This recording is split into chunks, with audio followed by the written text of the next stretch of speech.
My brother texted me right before his wedding. "You're out. Real family only." I stared at my phone, the blood draining from my face. I had paid for almost everything. The flowers, the venue, the catering. I replied, "Perfect. Then real family can pay their own wedding bills." They laughed at me in the group chat all night. But by morning, they were begging. They didn't know I was holding on to a secret that would absolutely destroy his life.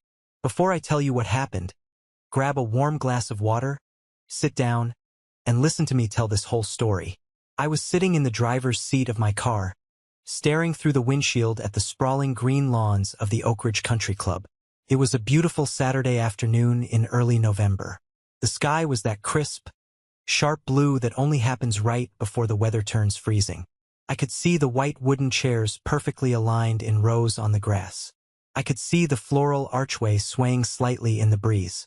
I could see the guests arriving in their expensive suits and elegant dresses, laughing, holding small glasses of champagne, totally unaware that the ground beneath this entire celebration was about to cave in. I was wearing a dark navy suit. My hands were resting on the steering wheel, and my knuckles were completely white. In the cup holder next to me sat a small, cheap plastic USB drive. It was silver with a black cap.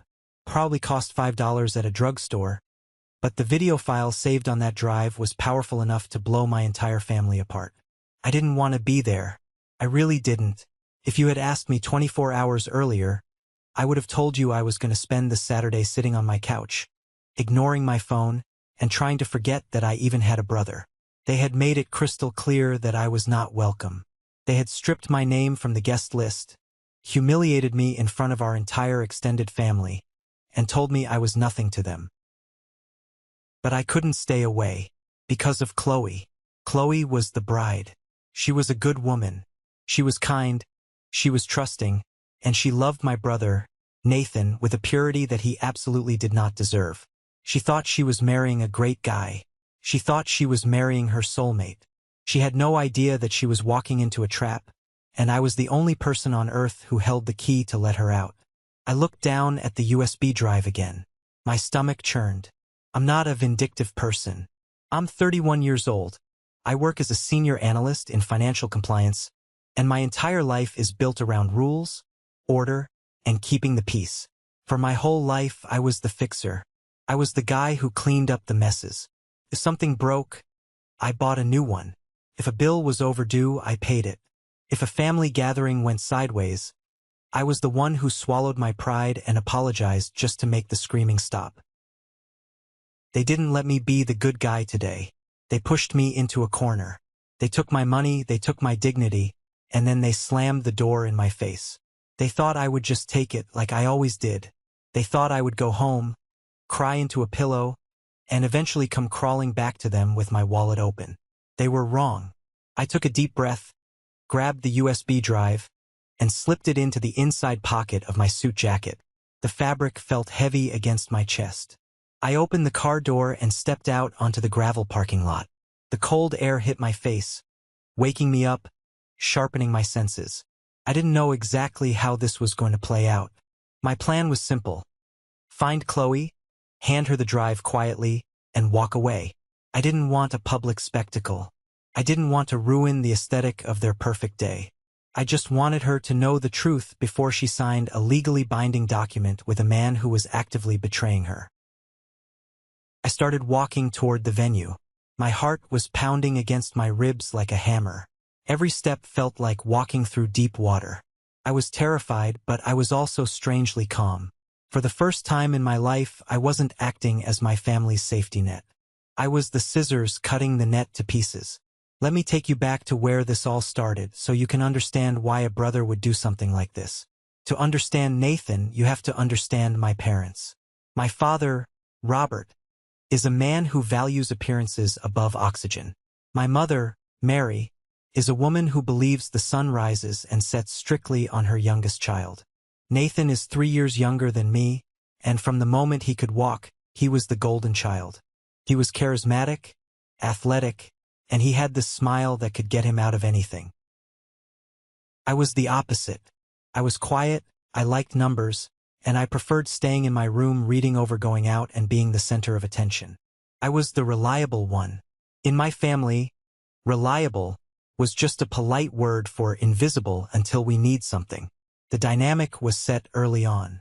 If Nathan broke a window, I was told I should have been watching him. If Nathan got a bad grade, I was told I should have helped him study. As we got older, the stakes got higher, but the game stayed exactly the same. When I got my first job out of college and started earning a decent salary, the requests started rolling in. It was never a direct demand. It was always wrapped in guilt. Elijah, your brother is struggling to make rent this month. He's just finding his footing. You make good money, help him out. Elijah, Nathan's car broke down. He needs it for work. Be a good big brother. I always paid. I paid because I wanted them to look at me the way they looked at him. I wanted my mother to hug me and tell me she was proud of me. I wanted my father to pat me on the back and say I was a good man. I thought I could buy my way into their hearts by being useful. It's a pathetic thing to admit, but it's the truth. I was starved for their approval. The biggest disaster happened 2 years ago. Nathan wanted to buy a sports car. A Porsche. He didn't have the income to qualify for the loan, and his credit score was a joke. He came to me, begging. He promised me he was getting a promotion. He promised me he would make every single payment. He swore on his life that this car was going to help him secure high-end real estate clients. My parents chimed in, telling me I was suffocating his potential if I didn't help him. Against every instinct in my body, I co-signed the loan. You can guess what happened. 3 months in, the payments stopped. I found out when the bank called me. I confronted Nathan, and he brushed it off. Man, it's just a tight month. Chill out.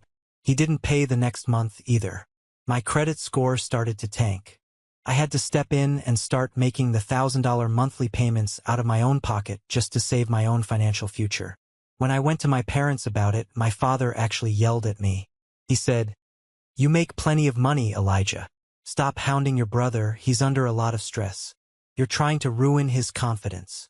I ended up paying off the car. It wiped out a huge chunk of my savings. Nathan kept the car. He drove it to family dinners and parked it proudly in the driveway, while I parked my 6-year-old sedan on the street. No one ever thanked me. It was just expected. That was my role. I was the ATM that didn't require a PIN. My best friend, Samuel, saw right through it. We were having beers one night, and he looked at me and said, "You know they don't love you, right? They love what you do for them. If you stop paying, you stop existing to them." I got angry at Samuel that night. I defended my family. I told him he didn't understand our bond. But deep down, in the quiet, dark parts of my mind, I knew he was absolutely right. I was just too terrified to test the theory. I was terrified of being alone. I thought a toxic family was better than no family at all. I was holding on to a rope that was tearing my hands to shreds, just because I was afraid of falling. When Nathan announced his engagement to Chloe, the family went into overdrive. Chloe was a sweetheart. She was a middle school teacher, incredibly patient, and genuinely warm. The first time I met her, she actually asked me questions about my job and listened to the answers. She didn't look past me to see what Nathan was doing. I liked her immediately. The wedding planning started, and almost instantly the financial complaints began. Nathan and Chloe wanted a big, beautiful wedding at a vineyard, but they simply didn't have the cash. Chloe's parents were retired and living on a fixed income. They contributed what they could, which covered her dress and some minor details. The rest of the burden fell on my family. Or more accurately, it fell on me. It started with a phone call from my mother. "Elijah, Nathan is heartbroken. They might have to settle for a cheap hall reception. You know how much this means to him. He's your only brother. You have a great salary and you're single, so you don't have kids to worry about. It would be a beautiful gift if you could help with the venue deposit." I transferred $5,000 the next day. Then came the catering. "Elijah, the caterer needs a 50% down payment by Friday or they lose the date. Nathan is stressed to tears. Please, just cover this one thing." I paid the caterer, then the florist. Nathan wanted these extravagant white floral arrangements. Mrs. Caldwell, the local florist, needed a massive retainer. Nathan actually came to my apartment for that one. He sat on my couch, looking incredibly sad, and said, "Man, I hate asking you this. I feel like a failure, but I want to give Chloe the wedding of her dreams. I swear to you I'm getting a massive bonus at the end of the year, and I will pay you back every cent. You're the best brother a guy could ask for." He called me the best brother. That was all it took. I signed the contract with Mrs. Caldwell and paid the retainer. By the time October rolled around, I had my name on the contracts and my credit card on file for the venue, the catering, the DJ, and the florist. I was out nearly $25,000. It was a massive hit to my finances. I had to delay putting money into my own retirement accounts.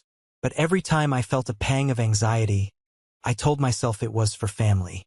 I told myself that when the wedding day came, my parents would raise a glass, look at me with pride, and acknowledge what I had done. I pictured my dad patting my shoulder. I pictured Nathan hugging me. I was heavily involved in the planning, too. Not because I wanted to be, but because Nathan was lazy. If Mrs. Caldwell needed to confirm the table centerpieces, Nathan wouldn't answer his phone, so she called me. If the DJ needed the playlist approved, I was the one tracking Nathan down to get an answer. I was basically the unpaid wedding planner funding the entire operation. Chloe was incredibly grateful. She sent me a handwritten thank you note that actually made me tear up. She wrote, "We couldn't do this without you, Elijah. You are truly the rock of this family." For a few weeks I felt good. I felt secure. I felt like I had finally bought my ticket to being a respected member of the family. I had paid my dues. I belonged. Then came the Tuesday night at HomeGoods. It was a Tuesday evening, about 3 weeks before the wedding. I was standing in a HomeGoods store. The store smelled heavily of cinnamon candles and artificial pine. I had a shopping cart, and inside it was a beautiful, large silver picture frame. I was buying it to put a photo of Nathan and Chloe inside as an extra little wedding gift. I was actually smiling. I felt peaceful.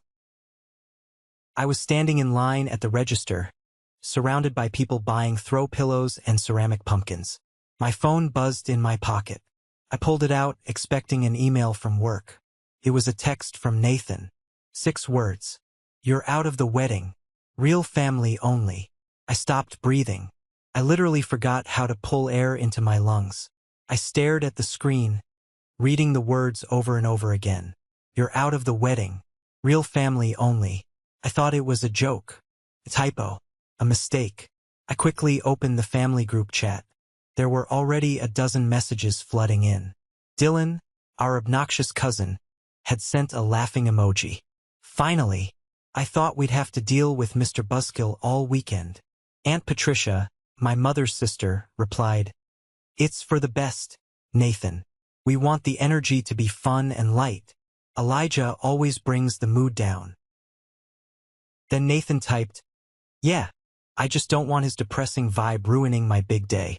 He acts like he owns us just because he chipped in a few bucks. Let's keep the energy clean. Elijah's not really part of this anymore." My cousin Wyatt chimed in. "Didn't he pay for the food though?" Nathan replied instantly, "Yeah, well that's his problem. He can consider it a tax write-off for his boring life. If he shows up, security is kicking him out." Aunt Patricia sent a heart emoji to that message. I stood in the middle of the store, frozen. I looked for my mother's name in the chat. I waited for her to type. I waited for her to shut this down, to scold Nathan, to defend me. She was active in the chat. I saw her little typing bubble appear. My mother wrote, "Make sure you update the seating chart, honey.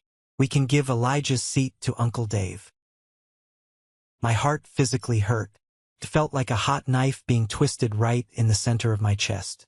Not one person defended me. Not my mother, not my father, not my aunts, not my cousins. They were actively cheering for my exclusion.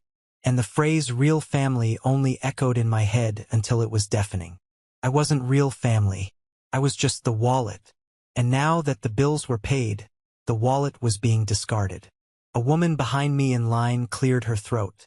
"Sir, the register is open." I looked at her. I looked at the silver picture frame in my cart. I didn't say a word. I just turned around, left the cart exactly where it was in the middle of the aisle, and walked out the front doors. The cold October air hit my face in the parking lot. I got into my car and shut the door. I didn't turn the engine on. I just sat there in the absolute silence. It's a terrifying kind of silence.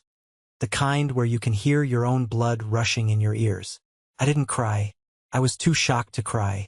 The betrayal was so absolute, so complete, that it bypassed sadness entirely and went straight into something cold, hard, and sharp. They thought they had won.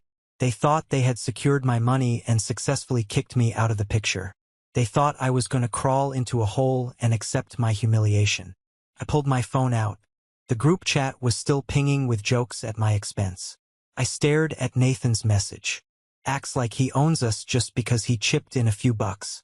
My thumb hovered over the screen. I felt a fundamental shift inside my brain. The desperate, pathetic older brother who just wanted to be loved died in the front seat of that car. Something else woke up. I drove home entirely on autopilot. I didn't turn on the radio. When I walked into my apartment, I didn't turn on the lights. I walked straight to my home office, sat down at my desk, and opened my laptop. The blue light from the screen illuminated my face in the dark room. I logged into my banking portal. I looked at my checking and savings accounts. I looked at the credit card balances. Every single high number was a direct result of my family. The Porsche payments, the venue deposit, the catering, the flowers, the DJ. I opened my email and found the digital contracts. I opened the venue contract first. Right there, clearly printed under Responsible Billing Party, was my name. Elijah. Not Nathan. Not Robert. Me. They had told me I wasn't real family.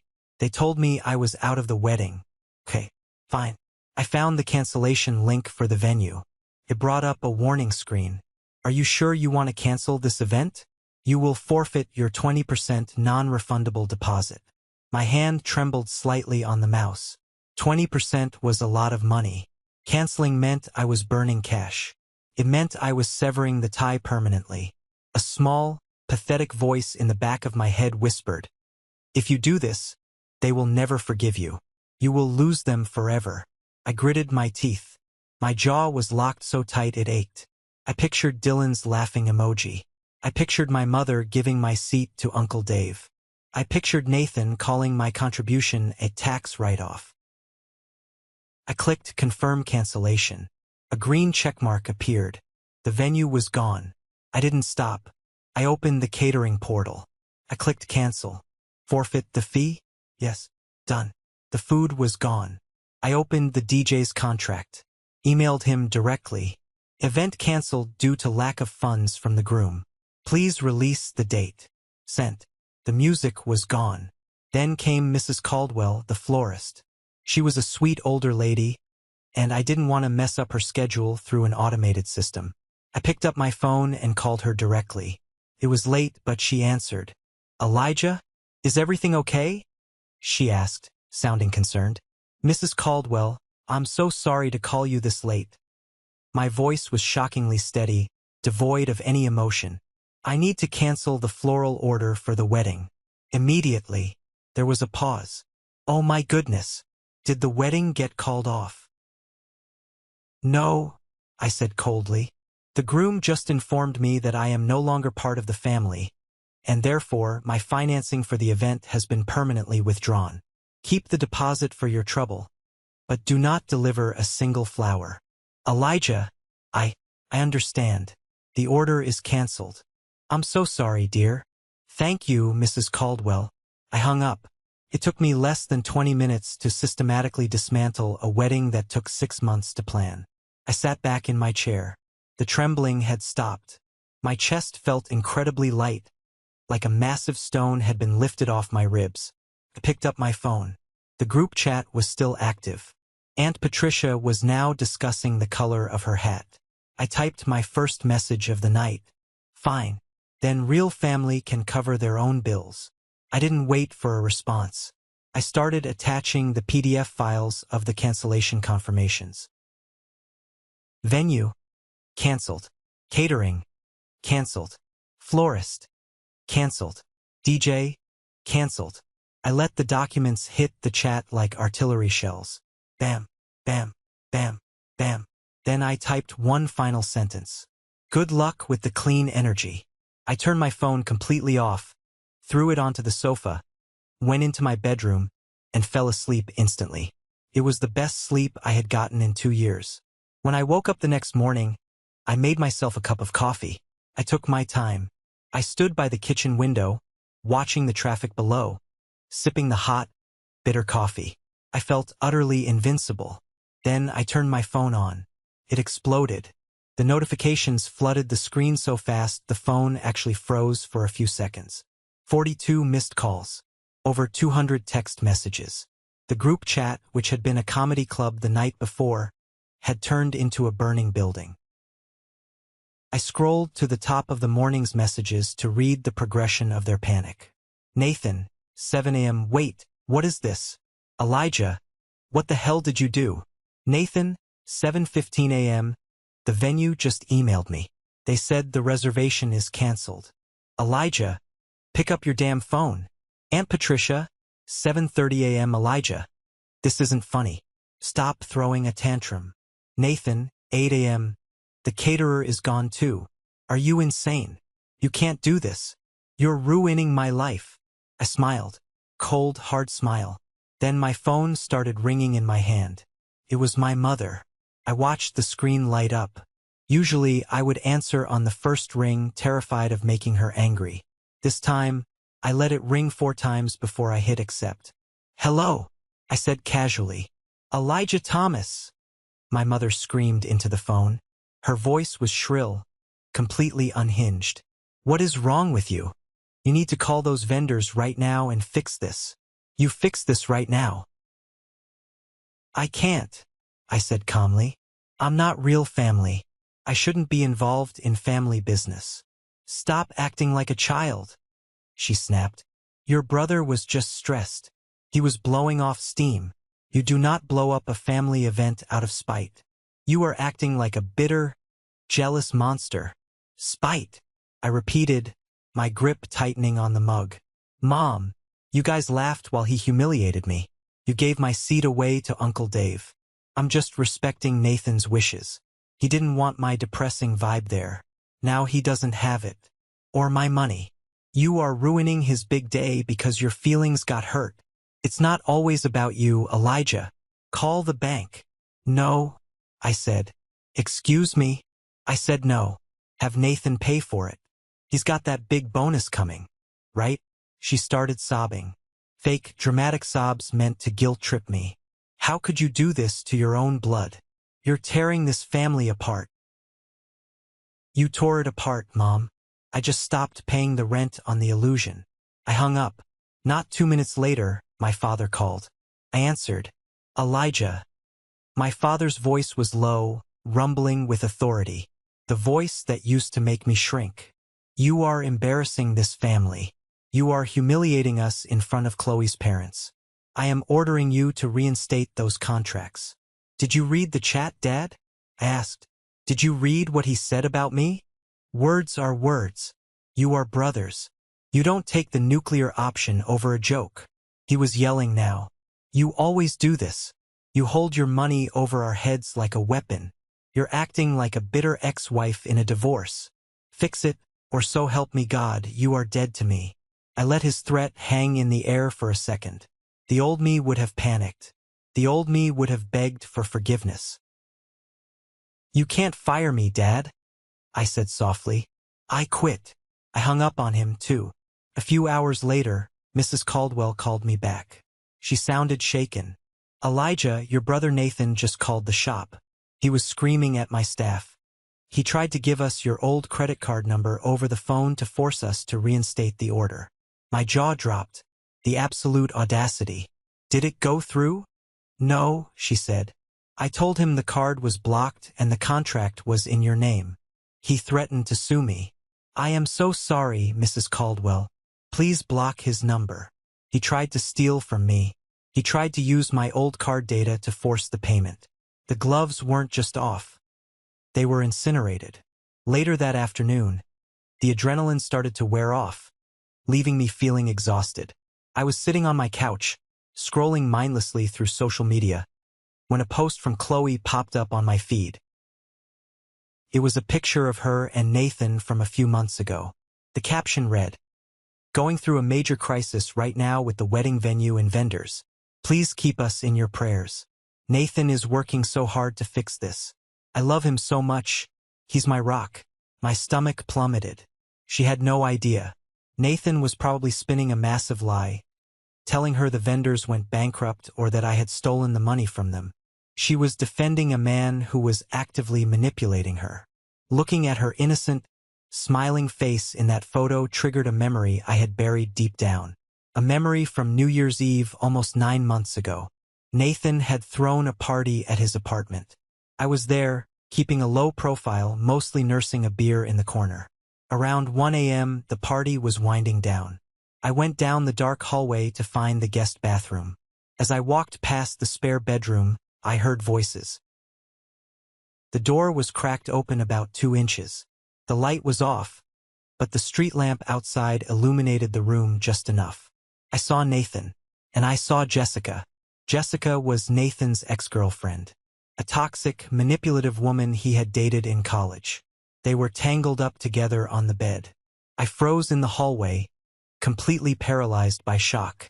I reached into my pocket, pulled out my phone, and fumbled to turn on the flashlight so I could see down the dark hall. Instead, my thumb hit the video record button. Through the crack in the door, my phone recorded exactly 18 seconds of footage. The visual was dark and shaky, mostly showing their silhouettes.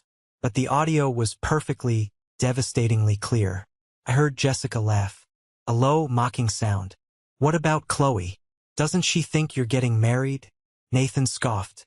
His voice was unmistakable. "Chloe's fine. She's safe. She's a good girl, you know? She's just a safety net. She'll take care of the house and the kids. But I don't love her the way I love you. You're the one I'm crazy about. She's just comfortable." I had stopped recording, backed away silently, and left the apartment. I never told anyone. I convinced myself it was a drunken mistake, a one-time slip-up. I convinced myself it wasn't my place to ruin their engagement. I was a coward. I wanted to keep the peace. But sitting on my couch, reading Chloe's post about Nathan being her rock, the guilt washed over me like a tidal wave. She wasn't his rock. She was his safety net, just like I was.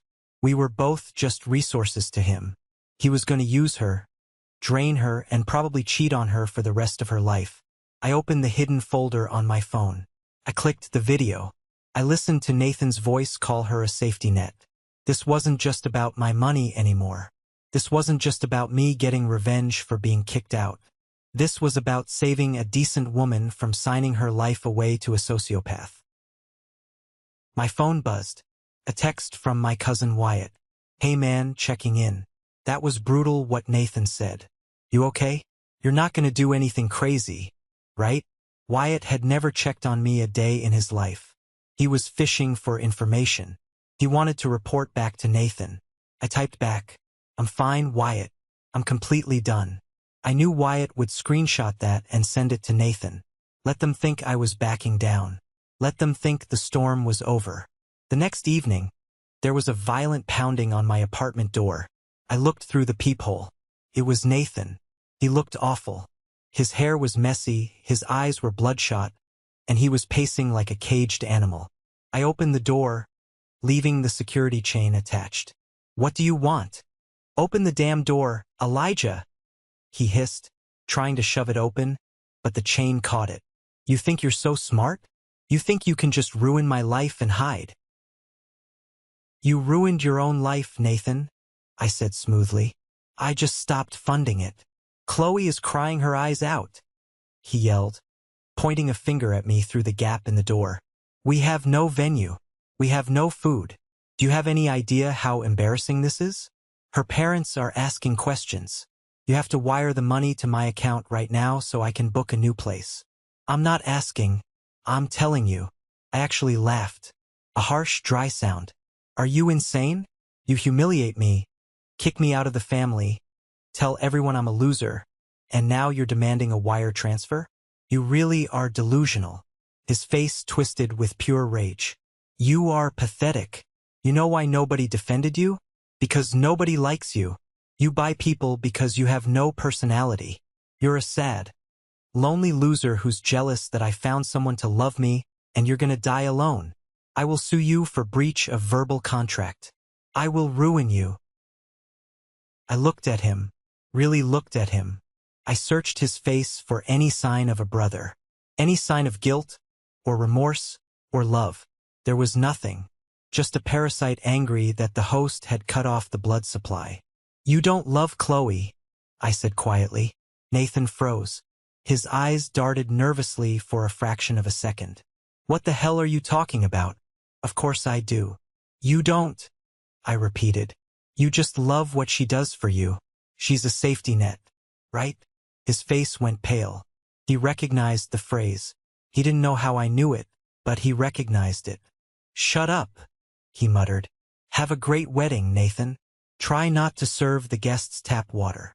I slammed the door in his face and locked the deadbolt. He kicked the door once, screamed an obscenity, and I heard him stomp down the hallway. The wedding day arrived. Saturday. They had managed to scramble and find a cheap, public park pavilion to hold the ceremony and a cash bar dive restaurant for the reception. It was a massive downgrade from the luxury vineyard I had paid for. I woke up, took a shower, and stood in my closet. I looked at the dark navy suit I had bought specifically for this day. I pulled it off the hanger. I put on the crisp white shirt. I tied the silk tie perfectly. I slipped on my dress shoes. I looked at myself in the mirror.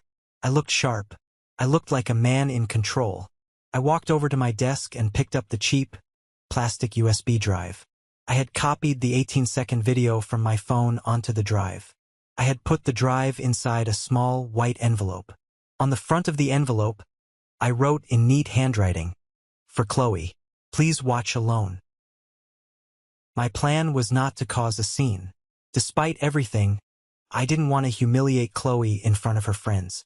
I wanted to drive to the park, find the gift table, drop the envelope into the box, and leave before the ceremony even started. She would open it the next day, see the video, and quietly annul the marriage. She would save herself, and my hands would be clean. I slipped the envelope into my inner jacket pocket. I grabbed my car keys. As I drove toward the park, my phone buzzed in the cup holder. A text from my mother in the group chat, which I still hadn't left. Everyone, Nathan is a nervous wreck. Please surround him with love today. And if anyone sees Elijah anywhere near the park, call the police immediately.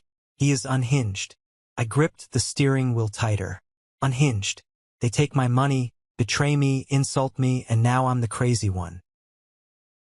I pulled into the gravel parking lot of the park. I saw the cheap plastic chairs set up on the grass. I saw the sparse flower arrangements they had bought from a grocery store. And I saw my family standing together, laughing.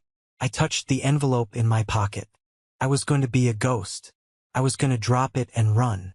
But as I got out of the car, I didn't realize that my father had already spotted my vehicle. And they weren't going to let me walk away quietly. They were going to force my hand, and by doing so, they were going to blow their own world to pieces. I stood there by my car for a long moment, the loose gravel crunching softly under the soles of my dress shoes. I took a deep breath of the crisp November air and looked at the public park pavilion my family had managed to secure at the absolute last minute. It was a remarkably bleak sight, especially when compared to what they originally planned to have.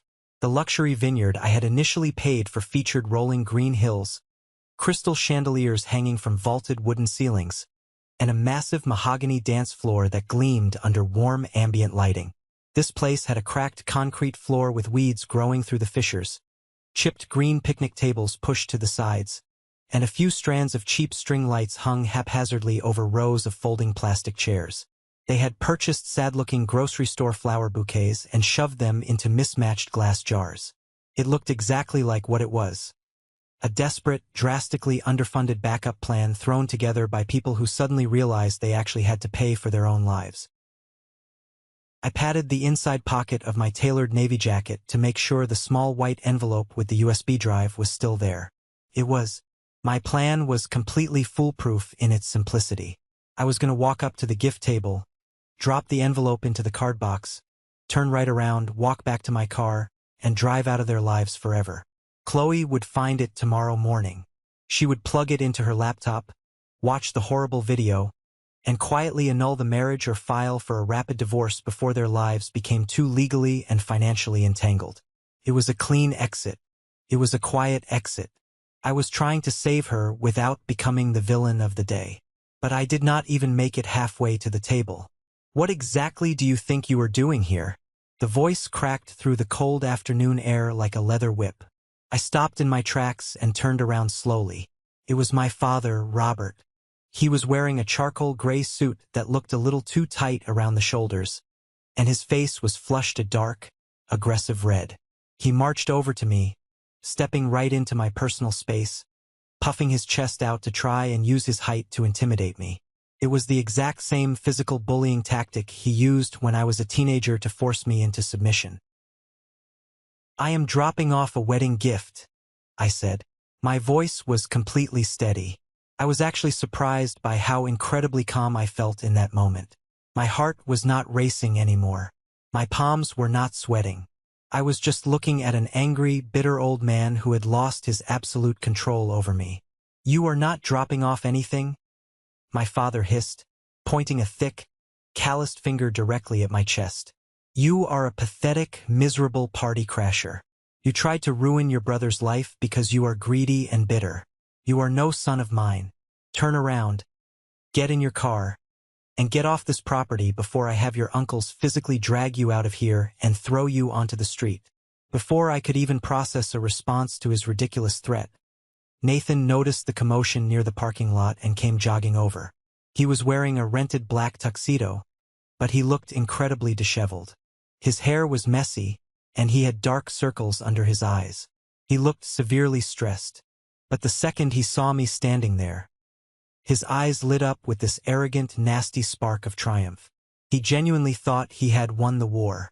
He thought I was here because I felt guilty and wanted to beg for their forgiveness. "Wow," Nathan scoffed, crossing his arms over his chest. He looked me up and down, taking in my expensive suit, his lip curling into a sneer. "You actually showed up. I guess you just could not handle being left out of the spotlight, could you? You had to come crawl back and see what a real family celebration looks like without your depressing energy dragging us down." "I am not here for you, Nathan," I said, keeping my hands relaxed at my sides. "I am leaving a private gift for Chloe, and then I am gone. You will never have to see me again." Nathan laughed loudly. It was a sharp, grating sound. A few of the guests, including Aunt Patricia and my notoriously obnoxious cousin Dylan, turned their heads to watch our confrontation. They started whispering to each other. They were thoroughly enjoying the show, waiting for me to be publicly humiliated and sent away like a disobedient dog. "We do not want your dirty money," Nathan sneered, taking a step closer until I could smell the cheap cologne he was wearing. "You think you can just buy your way back into our good graces after pulling that psychotic stunt with the vendors? You think throwing a few $100s in an envelope fixes the fact that you are an empty, lonely loser? Keep your money, Elijah. Go buy yourself a friend. Because absolutely nobody here wants you." My father nodded in stern agreement. "You heard your brother. Get in your car and leave. Now, or I promise you, you will regret it." I looked at Nathan. I looked at the smug, entitled smirk plastered across his face. I looked at my father, who was standing shoulder to shoulder with the son who was actively, maliciously deceiving a completely innocent woman. They were not going to let me drop the envelope in the box. If I put it in there, Nathan would just fish it out and throw it in the trash the second I turned my back. He would control the entire narrative. He would tell Chloe I left a nasty, threatening note. He would successfully keep his financial safety net, and she would be trapped in a miserable life, totally blind to the terrible truth. I would be leaving her to face a future of lies, financial ruin, and eventually a bitter custody battle over kids they should never even have together. I realized in that exact second that playing the quiet, respectful, mature older brother was simply not going to work anymore. Silence is the primary weapon that toxic people rely on. They bank entirely on your good manners. They bank on the fact that you will not make a public scene to expose them. You know what? You are right, I said quietly. Nathan's smirk grew wider, thinking I was finally backing down. Glad we agree on something. Now get lost before I call the cops for trespassing. I will not leave the envelope, I said. I reached into my inside jacket pocket, but I did not pull out the plastic USB drive. I pulled out my smartphone. I did not turn around to head back to my car. Instead, I walked straight past my father and Nathan, bumping my shoulder hard against Nathan's chest as I moved. I headed directly for the small folding table near the front where they had set up a rented PA system. It was a remarkably cheap Bluetooth speaker setup with a wireless microphone resting on top of it. They did not have a professional DJ anymore because I had canceled his contract, so they were just running an auxiliary cord and a Bluetooth connection from a borrowed iPad to play the processional music. "Hey, where do you think you are going?" my father yelled, rushing up behind me and grabbing my shoulder with a vice-like grip. I shoved his hand off me with a sudden, explosive force that actually made him stumble backward a few steps. The guests in the front rows went completely silent. No one in that family had ever seen me get physical with my father. No one had ever seen me violently push back against his authority. I reached the audio table. I grabbed the iPad they were using, swiped out of their music streaming app, and went directly into the Bluetooth settings. Because it was a cheap commercial speaker, it did not have a security pin. It took me exactly 3 seconds to disconnect their iPad and pair my own phone to the system. Nathan realized exactly what I was doing, even if he did not know what I was planning to play. He sprinted toward me, his face twisted in rage. "Hey, touch that audio equipment and I will break your jaw. Elijah, stop touching it. You want everyone here to know the truth about me, Nathan?" I yelled back, my voice booming across the park without even needing the microphone. "Let's let them hear the absolute truth about you first." I opened the hidden, password-protected folder on my phone. I tapped the video file titled New Year's Eve. I turned the media volume on my phone all the way up to maximum capacity, and I pressed play. The audio blasted through the large rented speakers, echoing loudly across the open park, bouncing off the surrounding trees, and hitting the ears of every single person sitting in those cheap plastic chairs. First, there was the distinct sound of a woman laughing. It was Jessica's voice, high-pitched, mocking, and incredibly cruel. "What about Chloe? Doesn't she think you are getting married?" The entire crowd gasped collectively. A wave of shocked murmurs rippled through the audience. I looked toward the back of the grassy aisle. Chloe was standing there in her beautiful white wedding dress, holding her father's arm, waiting patiently for the traditional music to start so she could walk down the aisle. She froze completely in her tracks. Her eyes widened in confusion and rising horror. Then, Nathan's voice blasted through the massive speakers.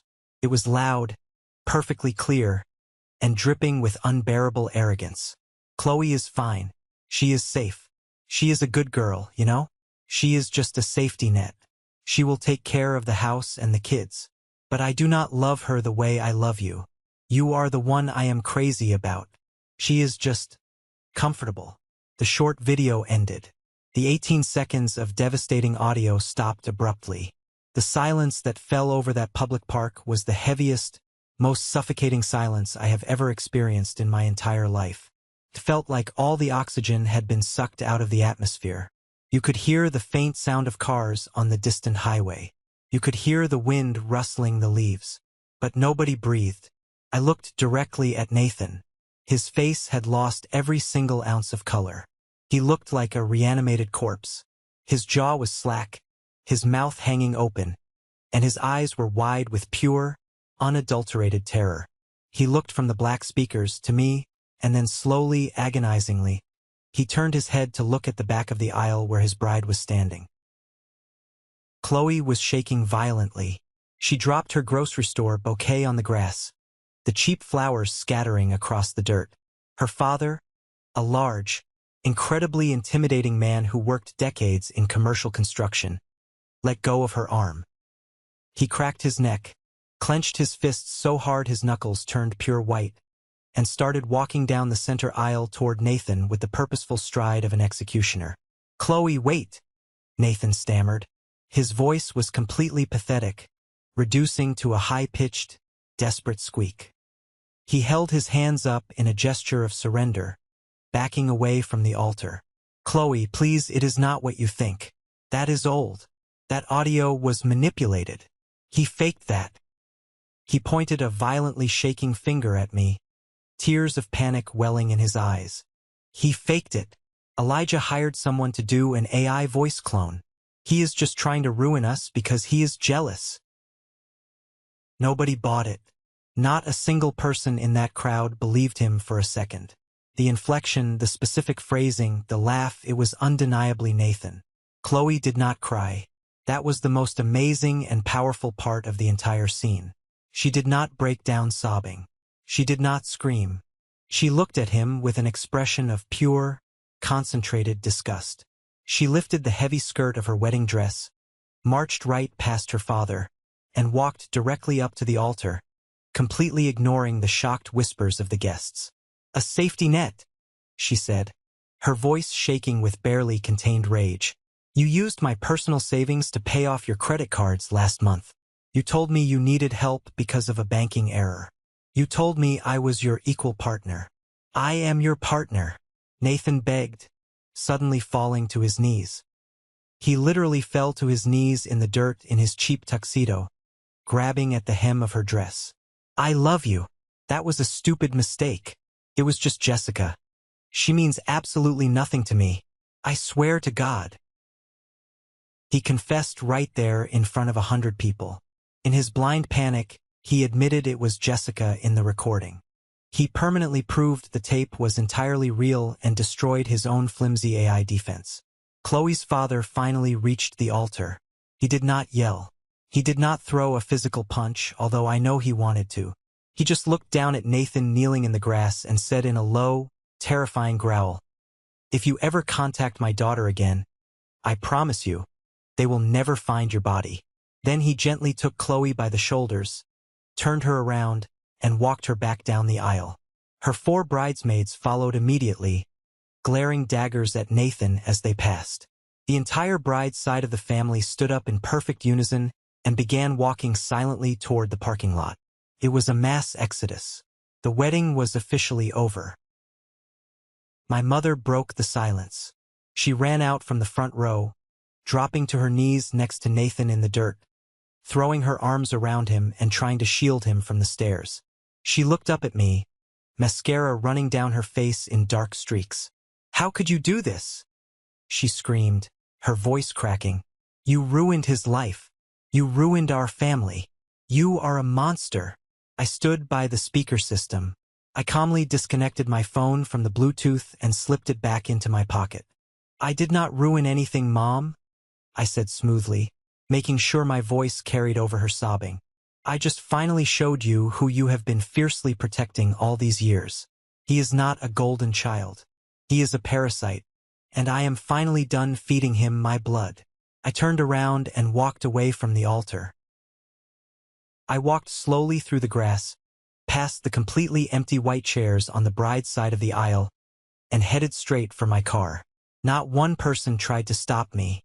Not my angry father. Not my loud Aunt Patricia. Not my aggressive cousin Dylan.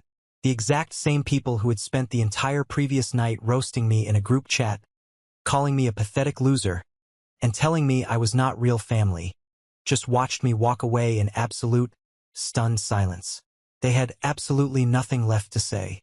Their entire house of cards had just collapsed violently in front of them, and the wind had been completely knocked out of their lungs.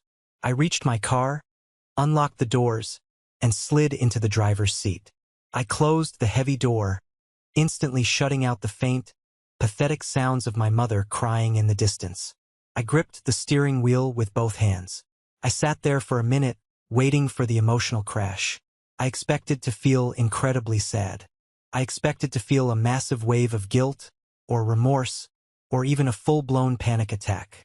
I had just detonated a nuclear bomb in the middle of my own family. I had caused a massive public spectacle.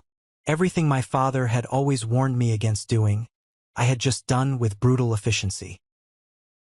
But as I put the key in the ignition and started the engine, the only thing I felt was profound relief. It was a deep, bone-deep relief. The kind of physical relief you feel when you finally set down a backpack filled with lead bricks that you have been carrying up a steep mountain for 30 years. I wasn't the safety net anymore. I wasn't the reliable bank. I wasn't the emotional punching bag. I was just Elijah. And for the first time in my entire adult life, I was completely and utterly free. I put the car in drive, pulled out of the gravel parking lot, and merged onto the main highway heading back toward the city. I did not look in the rearview mirror a single time. By the time I finally got back to my apartment, the sun was starting to set, casting long orange shadows across my living room. I walked inside, took off my suit jacket, and tossed it carelessly onto the couch. I took my phone out of my pocket. As expected, the screen was a lit-up war zone of notifications. My father had left me 3 incredibly long voicemails. I decided to listen to the first one just to confirm what I already knew. His voice was shaking with uncontrollable fury. "You are an absolute disgrace. You have humiliated this family in front of the entire town. Chloe's parents are legally demanding we pay them back for the dress and their travel expenses. Nathan is completely destroyed and suicidal. You are completely written out of my will as of tomorrow morning. You will not see a single dime of your inheritance. Do not ever contact us again, you sick bastard." I deleted the voicemail immediately. I didn't even bother listening to the other 2. The threat of losing an inheritance was actually laughable. They didn't have any real money anyway. They relied almost entirely on mine to maintain their lifestyle. Then came the barrage of texts from Aunt Patricia, telling me I needed immediate psychiatric help and an exorcism. Texts from Dylan calling me a backstabbing traitor who deserved to die alone.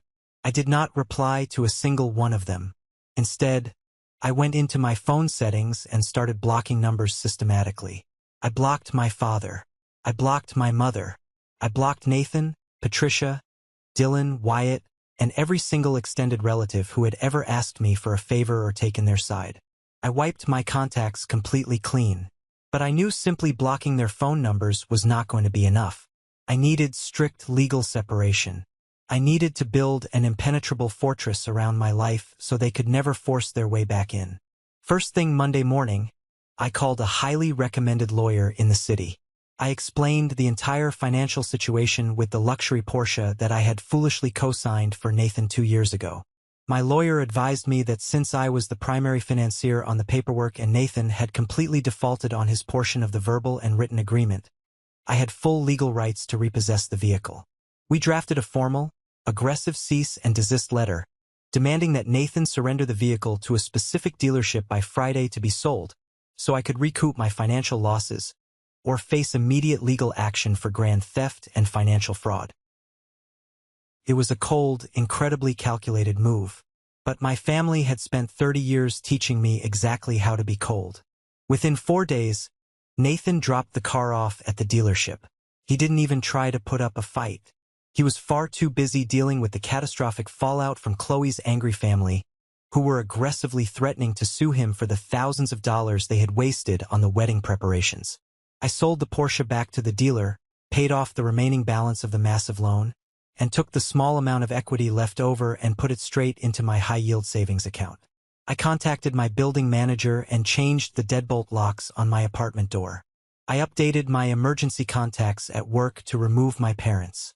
I contacted HR and removed my parents as the primary beneficiaries on my life insurance policy and my corporate retirement accounts. I systematically erased my toxic family from my legal existence. And then I slept. For the first few weeks, I slept more than I had in a decade. The constant, low-level state of anxiety, the exhausting hypervigilance of always waiting for the next crisis, the next overdue bill, the next manipulative demand for help, simply vanished into thin air. My apartment was beautifully quiet. My bank account started growing rapidly again. My life finally belonged entirely to me. 3 months passed in peaceful silence. It was late January, and the city was covered in a thick blanket of snow.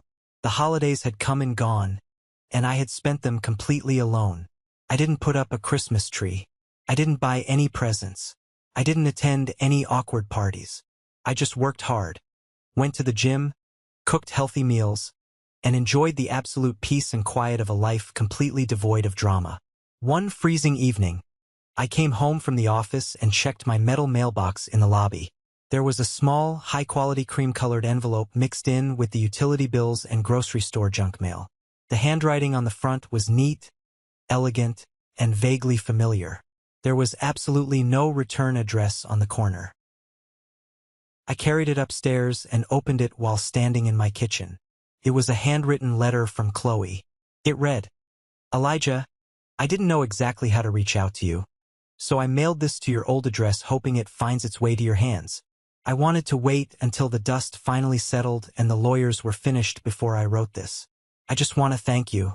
What you did that day at the park was the hardest, most humiliating thing I have ever had to live through. But looking back, it was also the greatest gift anyone has ever given me. You literally saved my life. I was entirely blinded by love, and I was enthusiastically walking into a nightmare. After the wedding blew up, I hired an investigator and found out the terrifying truth about his finances.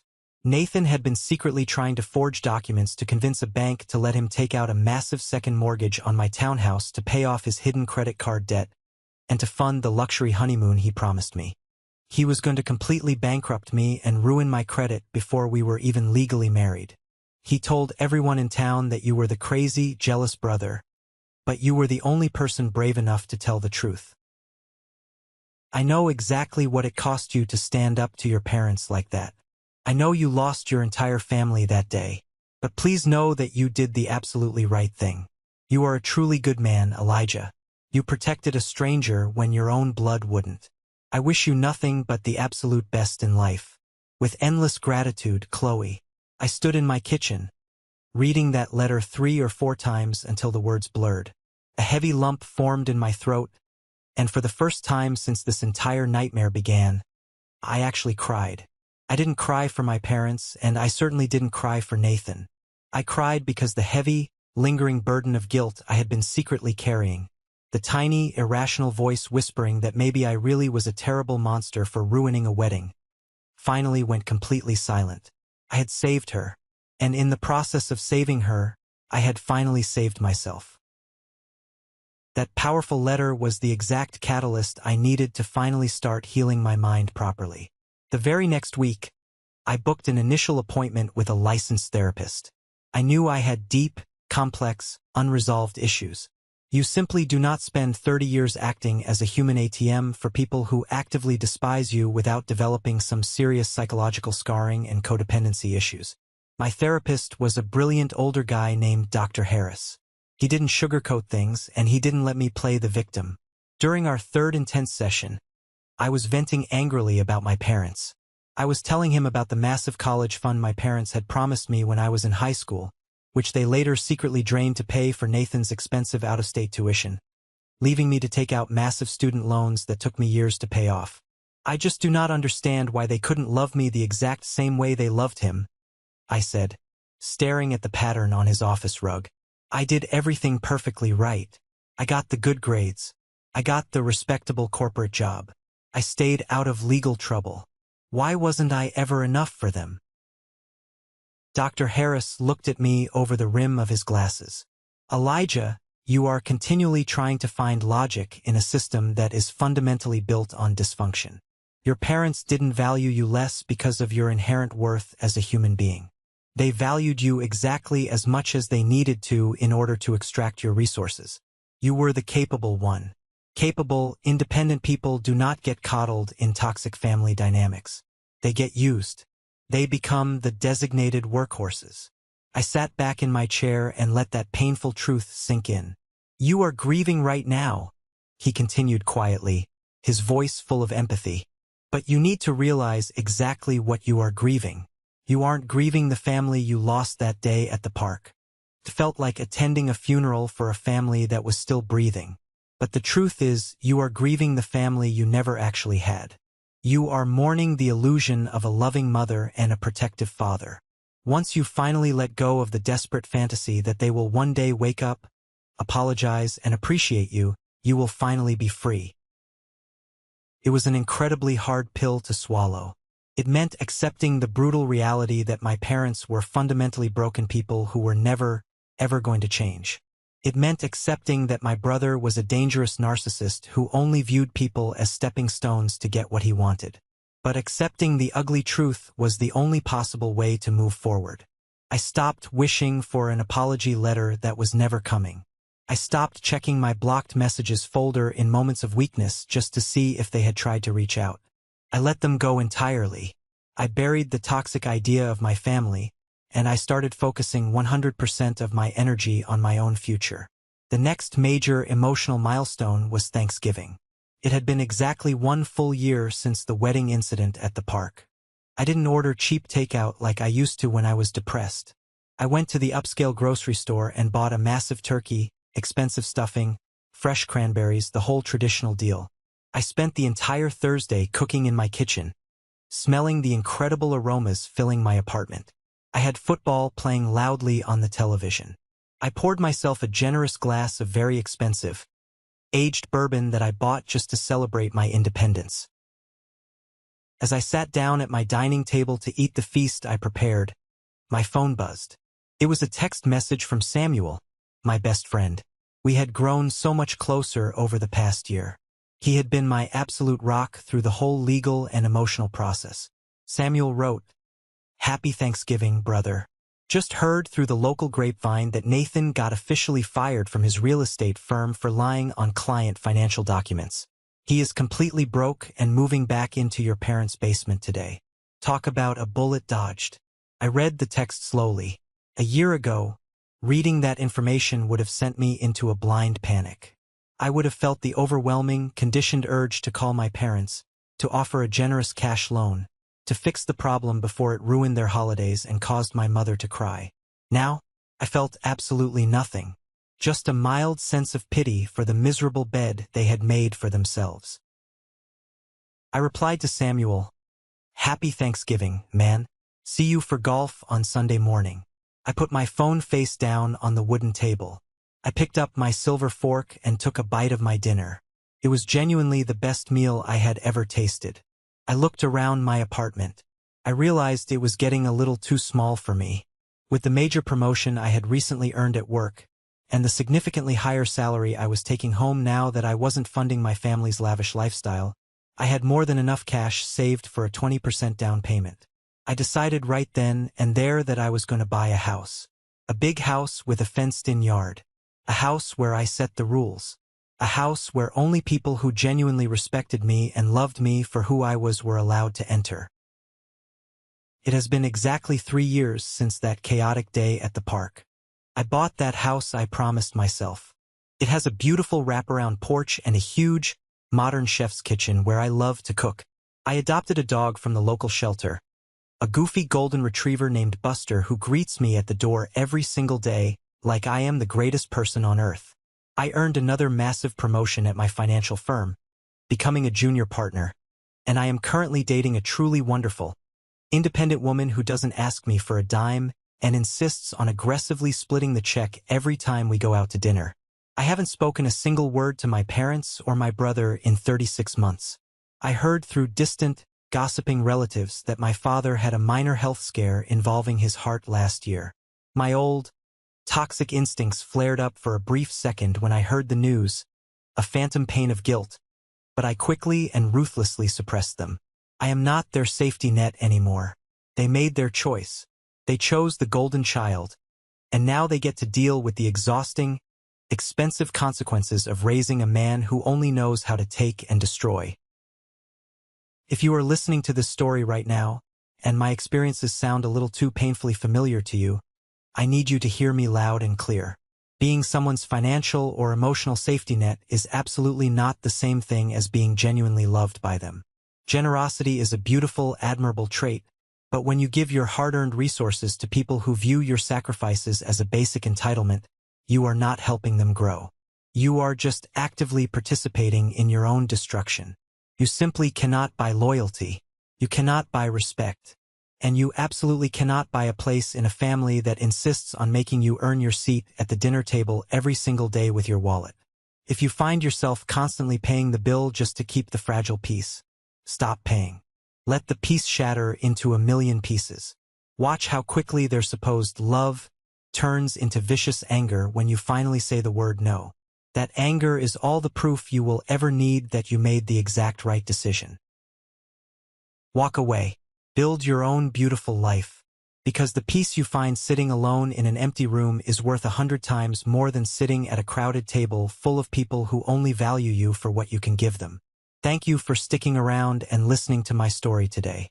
I know it was a heavy and complicated one, but it is my honest truth, and I really hope this resonated with you in some meaningful way. Have you ever found yourself in a similar situation, dealing with a toxic family member or a partner who only wanted to use you for their own gain? How did you finally break free? I want to read your experiences down below in the comments section. And if you are still listening right now, at the very end of this video, you are part of a very exclusive group. I want you to go down to the comments and type the letter W. That stands for winner. It is our secret code for the 1% Club, the incredible group of resilient people who stick around until the very last second of the video to support the channel. It tells me that you are here, that you care, and that my story actually means something to you. If you enjoyed this video and found some value or comfort in it, please hit that like button, and do not forget to follow and subscribe so we can stay connected for the next story. Take care of yourselves, set your boundaries strong, and I will see you all in the next one.